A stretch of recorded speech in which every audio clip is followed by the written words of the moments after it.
Bonsoir, bonsoir à tous, j'espère que vous allez bien. J'aimerais te dire aujourd'hui que où ira ton âme quand tu vas mourir?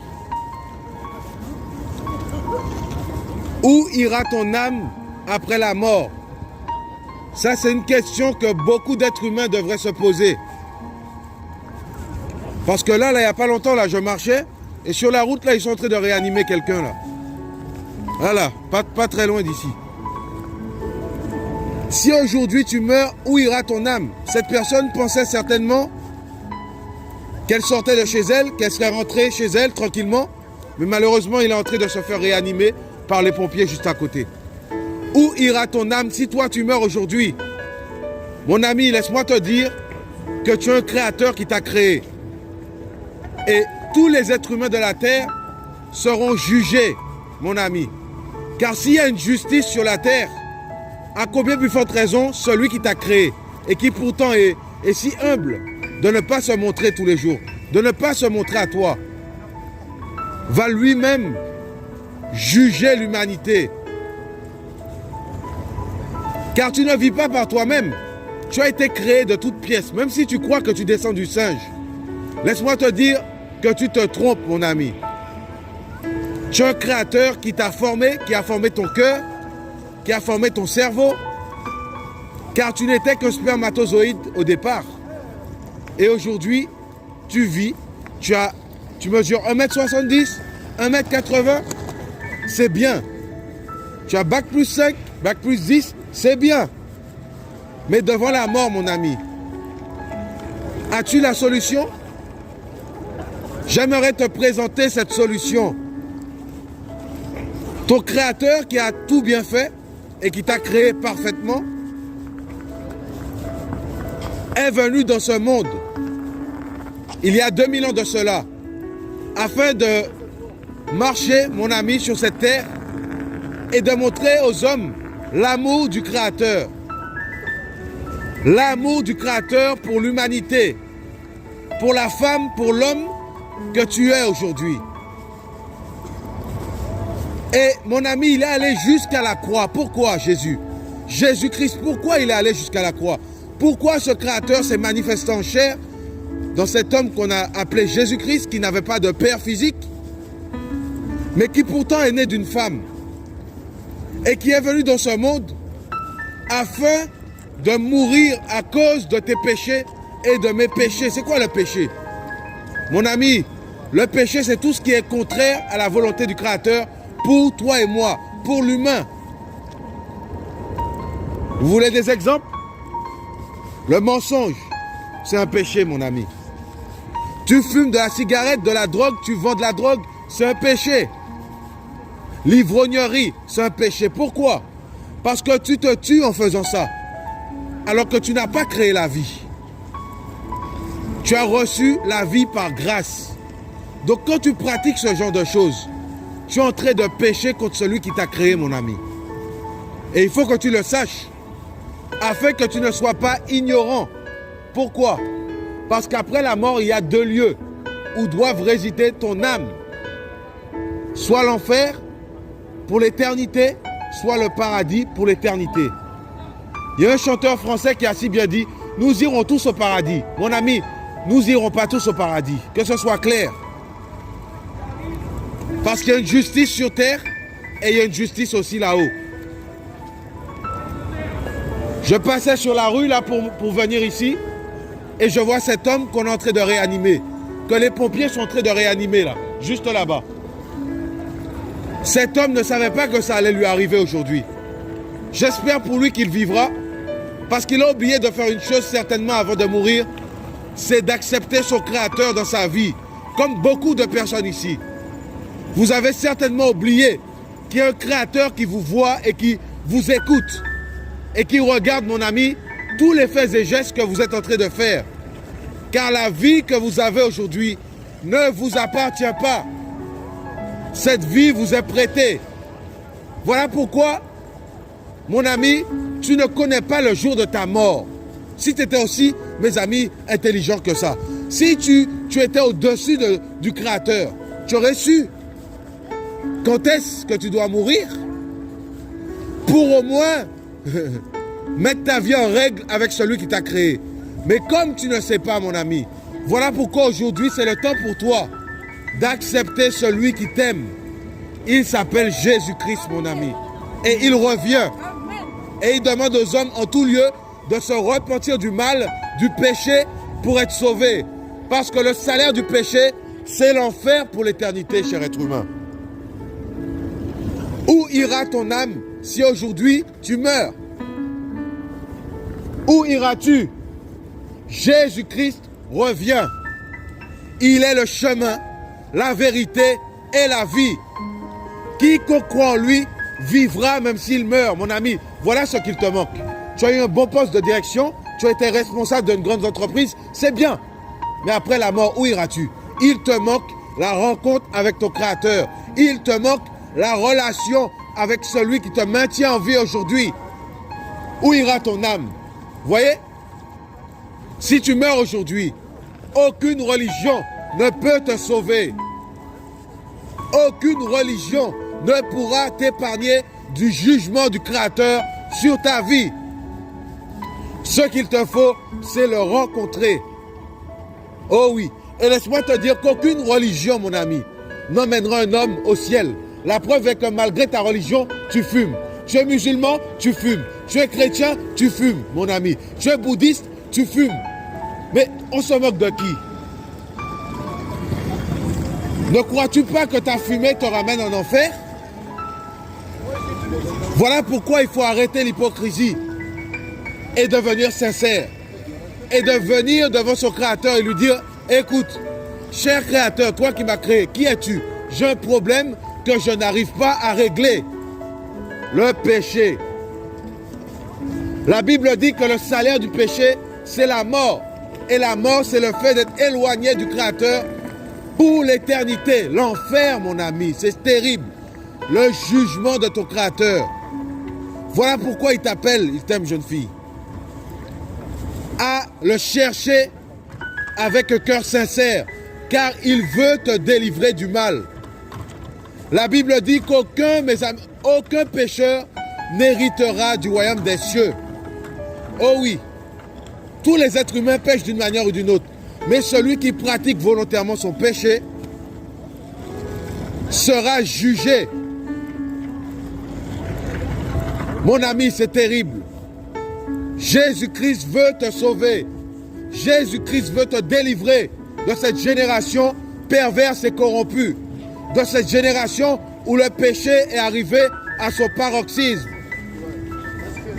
Où ira ton âme si tu meurs aujourd'hui? À quoi il te sert, hein? De gagner le monde entier, d'avoir un beau travail, d'avoir tout ce que tu peux avoir. Si toi tu perds ton âme, à quoi servirait-il à un homme de gagner tout le monde entier, d'avoir des milliers d'euros s'il perdait son âme? Vous voyez? Tout travail de l'être humain, tout ce que tu as pu faire, tout ce que tu es, c'est que vanité, mon ami.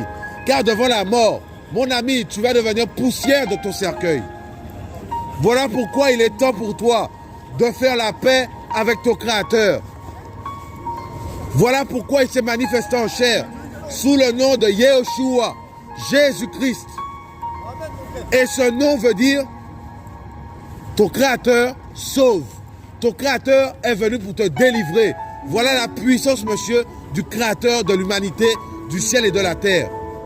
Mais l'être humain est devenu tellement orgueilleux qu'il s'est réfugié dans sa connaissance, dans son bac plus 10, son bac plus 5, son doctorat, son master 2.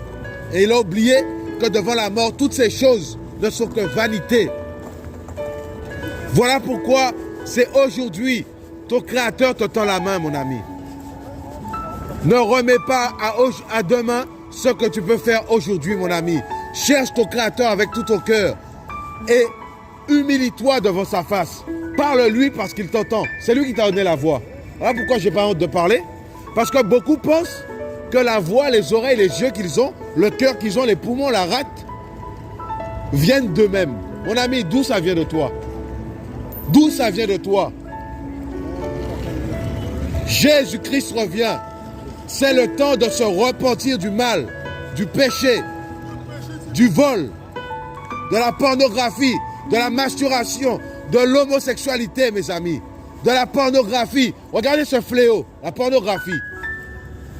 Combien d'êtres humains se masturbent à la minute? C'est grave. Et le docteur dit non, mais non, c'est pas grave, ça fait pas de mal. Mon ami, c'est un péché terrible de votre Créateur. Tu es en train de souiller ton âme. Oh oui. L'homosexualité, la pédophilie. Mes amis, vous ne voyez pas que la conscience de l'homme a été souillée par le mal? Souillée par le péché. Et jusqu'à maintenant, beaucoup pensent que ça va aller. Oh, ça ira mieux. Mon ami, ça n'ira pas mieux. Car nous sommes à la fin des temps, mon ami. L'ennemi de ton âme est en train de bouffer ta vie. Avec tous ces péchés d'orgueil, mes amis, que l'humanité, mes amis, a pour son compte, mon ami. Où ira ton âme? Combien de temps il te reste à vivre sur terre? Combien? T'as pas vu que ta vie n'est que vanité? Tes beaux cheveux, hein? Ton lifting, hein? Tes beaux habits, Louboutin, toutes ces choses-là, mon ami, là, tu ne pourras pas les emporter avec toi au jour de la mort. Voilà pourquoi c'est le temps de faire la paix avec ton Créateur, car il t'aime et il veut te sauver. Oh oui, il veut te délivrer du mal, car nous sommes à la fin des temps. Chers Parisiens, chers êtres humains, ne passe pas à côté de l'amour de ton Créateur pour toi. Oh oui, son amour, c'est de te délivrer de la cigarette, des rapports sexuels en mariage. Voilà l'amour du Créateur pour l'humanité. Mais cette humanité est plongée, mes amis, dans le chaos, dans l'esclavage. Vous voyez, c'est ça l'esclavage. Hein? Oh, 70 paquets sur 3 mois. Vous voyez? L'esclavage, j'étais dedans. Hein. C'est pour ça que j'en parle, je ne te condamne pas, t'inquiète pas. J'étais dedans. Mais Jésus-Christ m'a libéré de ça, mes amis. Et je souffrais dans mon cœur. Ah, je souffrais, hein. Mais devant les gens, je souriais. Oh, tiens une. Ah, on va en griller une, tiens. Avec un café. Esclave. Vous voyez? L'esclavage du péché. Et Jésus-Christ te tend la main, car il est venu délivrer l'homme du mal. Voilà la puissance de Jésus-Christ pour l'humanité, mes amis. Et il veut te sauver, jeune fille. Hein? Parce que tu souffres. Beaucoup de personnes souffrent, mes amis. Voilà le résultat de beaucoup de blessures. Et ton Créateur est capable de te soigner. Car qui, mes amis, qui est mieux placé que M. Renault pour intervenir sur une Renault? Qui est mieux placé que ton Créateur pour intervenir sur ton cœur? Tu as vu les blessures que tu as avec ton père, tout ça? Il est capable de te sauver, mon ami. Parce qu'il est puissant. J'étais un voyou dans les rues. J'allais de femme en femme. Quand je venais ici, c'était pour danser. Boîte de nuit, c'est trop bien. Mon ami, quel esclavage. Boîte. Une boîte où il y a de la nuit, des ténèbres. Et vous aimez ça. J'étais dedans, je ne condamne personne. Mais un jour, Jésus-Christ est venu dans ma vie.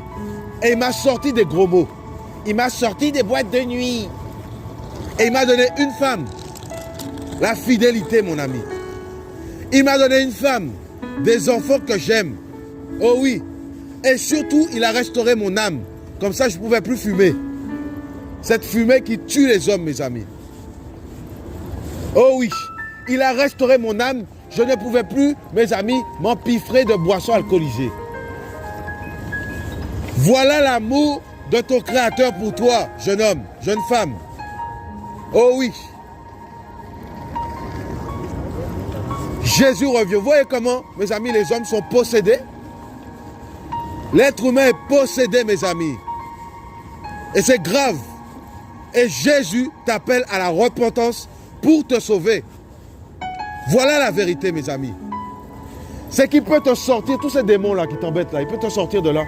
La puissance de Jésus. Où ira ton âme si tu meurs? Voilà la question qu'il faut te poser aujourd'hui. Car la vie ne tient qu'à un fil. Jésus est le sauveur de l'humanité. Et si tu crois en lui, tu auras la vie éternelle. Parce qu'il va te délivrer d'abord de la cigarette, du mensonge, du péché, de l'adultère. Une génération, mes amis, qui n'a pas connu son Créateur. Et ton Créateur a donné la repentance afin que tu reviennes à lui, cher Parisien, car il veut te libérer, il veut te sauver, il veut te donner l'assurance de ton salut. Oh oui, parce que Jésus-Christ n'est pas venu pour les à peu près. Je ne sais pas où tu vas aller. Mon ami, quand il est venu, il a dit, je suis le chemin, la vérité et la vie. Celui qui croit en moi vivra même s'il meurt. Il n'y a pas d'à peu près avec le Créateur, parce qu'il est venu sauver ton âme du péché. Voilà la vérité. Au lieu de souffrir avec, mes amis, des paquets de cigarettes, mes amis, dans ton corps. Jésus t'aime et il veut te soigner. Parce que c'est une maladie qui s'appelle l'esclavage du péché. Tu vois? Tu es esclave de ta cigarette, de la masturbation, de la pornographie, de la fraude, du viol, du mensonge, de la haine, et j'en passe. La vraie guérison, c'est la guérison de ton âme qui doit être opérée. Sinon, tu n'arrives jamais, tu vas arrêter. Jésus revient, mon ami. C'est le temps de te repentir du mal pour être sauvé. De crier à ton Créateur. Et l'argent ne te servira qu'à acheter ton cercueil devant la mort. Voilà le problème. L'argent, là, ça ne sert à rien, ça, mon ami. Après, qu'est-ce que l'argent peut faire pour toi, mon ami? À part t'acheter mes amis, à nourrir tes enfants. Ça, c'est bien. Jésus revient, voilà la vérité. Et c'est le temps de sortir de l'hypocrisie, de la religiosité. Parce que ton Créateur voit ton cœur et il te connaît. Tu vois, la religiosité. Un mois de Ramadan, un mois de carême, et tu écoutes encore du rap. Tu n'as jamais changé. Tu fumes encore, tu n'as jamais changé. Tu n'as jamais arrêté le mensonge. Tu n'as jamais arrêté d'injurier. Waouh! Voilà l'être humain d'aujourd'hui. C'est le temps pour toi de sortir de l'orgueil de cette vie. Et de chercher ton Créateur pour être sauvé du mal. Jésus revient, voilà la vérité. Et il t'aime. Je te souhaite de le chercher de tout ton cœur pour être sauvé. Car aucun de tes beaux habits ne te sauvera devant la mort. Hein. Aucun de tes beaux habits. Jésus t'aime. Voilà la vérité.